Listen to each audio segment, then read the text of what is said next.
I used to think my oral hygiene was pretty good, but I still felt really self conscious about my breath. And that only changed when I was in dental school learning about halitosis, or bad breath. The problem wasn't my teeth, it was my tongue. And that's exactly where a lot of people lose the battle with bad breath. They do everything right, but still feel that moment of panic when someone leans in a little too close. Just take a second to look at your tongue. Does it have a white or yellowish coating on top?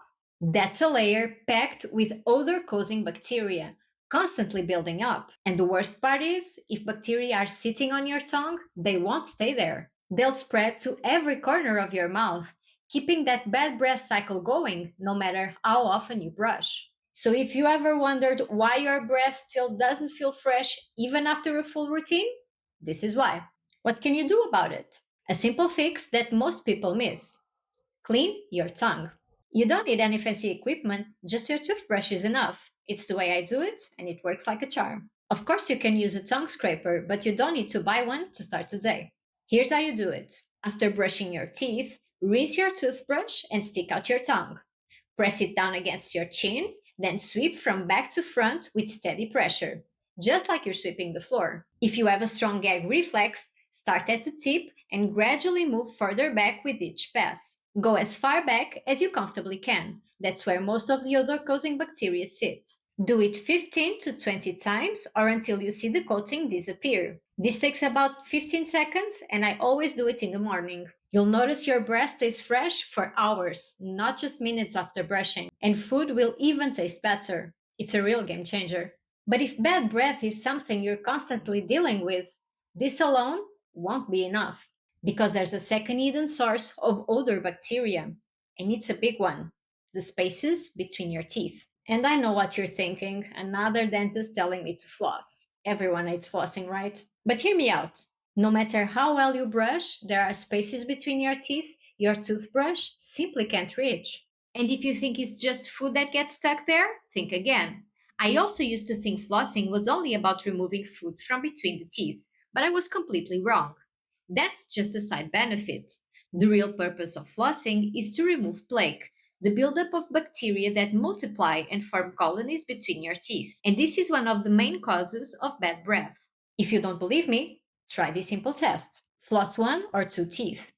Make sure it goes under the gum line, move it up and down, then take it out. Now smell it. If that doesn't convince you, nothing will. And if you ever wondered why your gums bleed, why your bad breath won't go away, or why there's a new cavity every time you go to the dentist despite brushing twice a day, this is why. That buildup between your teeth is where all these problems start. While plaque is still soft, it's very easy to remove, but over time it hardens and turns into tartar. Tartar makes your gums red and swollen and traps bacteria that lead to cavities. And once it hardens, the only way to remove it is at the dentist. And no one really tells you this, but when you skip cleaning between your teeth, you're not just missing a step, you're leaving behind the exact conditions that cause bad breath, gingivitis, and hidden cavities. It's a cascade of problems that you can easily prevent at home, avoiding the need for expensive treatments. And if you're like many of my patients, you might think, every time I floss, my gums bleed, so I stopped. But I tell you, that's the worst thing you can do for your gums. The only reason your gums bleed is inflammation. Inflammation caused by bacteria. Remove the bacteria, the inflammation stops, and your gums stop bleeding.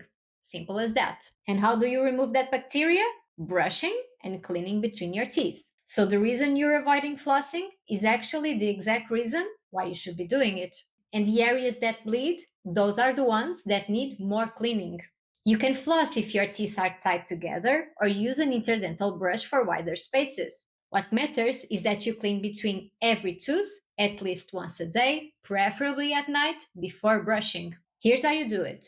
Don't snap the floss down. It will hurt your gums. Instead, use a gentle sawing motion to guide it between your teeth. Curve it into a C shape against one tooth, slide it gentle under the gum line, and move it up and down. Then switch to the adjacent tooth and repeat. And this will take you less than 60 seconds. But not even the best oral care routine can solve your sensitivity. Because if your saliva is too acidic, it's working against you the entire time. What you drink and snack on throughout the day matters more than most people think. Coffee, sodas, juices, even citrus food or salads with vinegar dressing can push your mouth into an acidic state without you realizing it. And the problem is your mouth can stay acidic for hours, quietly wearing down your enamel. Once your saliva becomes too acidic, it can't protect your teeth anymore. That's when you start noticing sensitivity and those random cavities that don't make sense, even though you're doing everything else right. The good news, this is actually the easiest fix of the three. You don't need to stop eating or drinking the things you enjoy. What makes a difference is how you consume them. Instead of sipping and snacking all day, keep them within a shorter time frame. And right after, drink some water or rinse your mouth. It sounds almost too simple, but it works. Water dilutes acids and increases saliva flow, which helps bring your mouth back to a healthy pH. If you rinse with water 5 seconds after each meal, it takes less than 20 seconds a day. So let's quickly bring it all together. First, you deal with bad breath by cleaning your tongue, removing the bacteria most people completely ignore. Second, you stop gum problems and hidden cavities by cleaning between your teeth. And third, you reduce sensitivity by controlling acidity, rinsing with water, and avoiding constant sipping and snacking throughout the day. The key thing to understand is this: it's the combination of these three changes that creates real results. When you take care of your mouth the right way, you're not just protecting your health, you're avoiding bigger expenses in the future. The best part, it only takes a few seconds a day, and you can start today. Just a couple of simple steps that completely change how your mouth feels and how you feel about yourself. So tell me, what did you find the most surprising, and what are you going to change right away? If you found this video helpful and you want more insider knowledge from a real dentist, subscribe, and I'll see you on the next one for another fresh take on every bite. See ya!